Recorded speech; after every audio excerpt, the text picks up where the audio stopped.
Continuamos no mesmo tema, IPCA, inflação do mês de janeiro, divulgada mais cedo pelo IBGE. A inflação no Brasil subiu 0,33% em janeiro, mesmíssima variação de dezembro e um pouquinho mesmo, acima das expectativas do mercado. Maria Regina Silva está de volta aqui conosco para mais um dia de parceria com a Bradcast e também para comentar estes dados, qual foi a reação do mercado financeiro. Conversávamos agora com o Daicoval, eles esperavam uma inflação de 0,31%. Em média, o mercado estava ali nesse mesmo patamar, 0,32% segundo a pesquisa de vocês. Como é que foram as reações a essa publicação? Ótimo dia.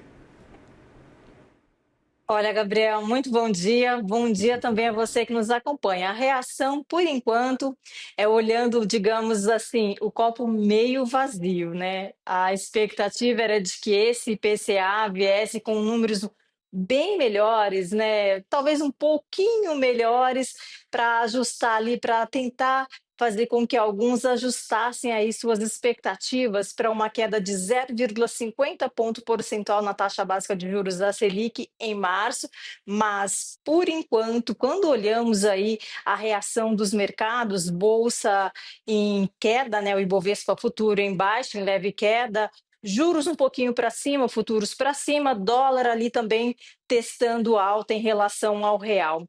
Bom, dito isso, Gabriel, o que chama a atenção nesse IPCA, como você já adiantou aí, né, a taxa ficou em 0,33%, mesma taxa observada em dezembro, taxa que ficou aí um pouquinho acima da mediana encontrada em pesquisa feita pelo Projeções Broadcast, que era uma taxa de 0,32%. O que chama a atenção nesse indicador é que a taxa acumulada em 12 meses, ela acelerou para 4,44%, um pouquinho só abaixo do teto da meta, que é 4,5%.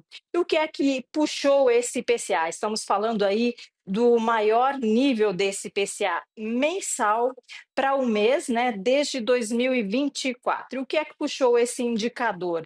Foram principalmente gastos com transportes e também alimentação. Em contrapartida, houve alívio em outros preços, como, eu vou mencionar aqui quais foram os alívios. Bom, gasolina, ônibus urbano, taxa de água e esgoto e tomate pressionaram o IPCA para cima.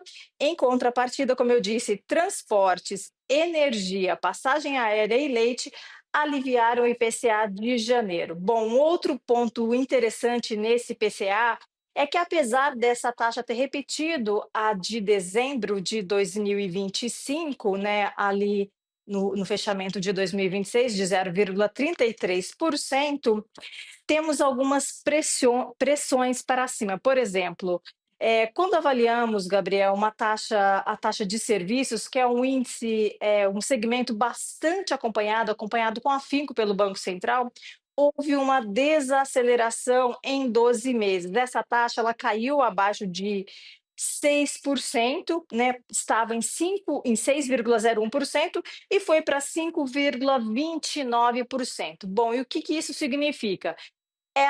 Esse resultado, os especialistas chamam a atenção que é preciso muito cuidado ao avaliar essa desaceleração. Por quê? Porque serviços acabam, abarcando itens que costumam ter bastante volatilidade. É o caso, por exemplo, de passagem aérea, né? Um mês sobe, outro mês cai, então tem que esperar novos dados para saber se de fato é essa mesma a dinâmica de serviços já de um arrefecimento. Lembrando que serviços, né, é o último setor da economia a refletir um processo de aperto monetário. Então, ainda temos serviços bastante pressionados.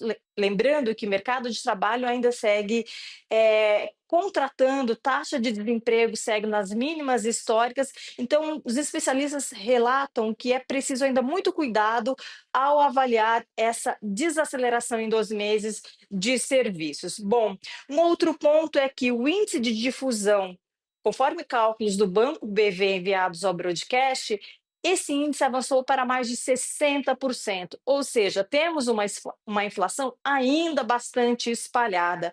Isso deve reforçar a visão, né, o alerta, digamos assim, do Banco Central. Ontem mesmo o presidente do Banco Central, Gabriel Galípolo, disse que esse processo de afrouxamento monetário, previsto para ser iniciado em março, deve começar de forma gradual.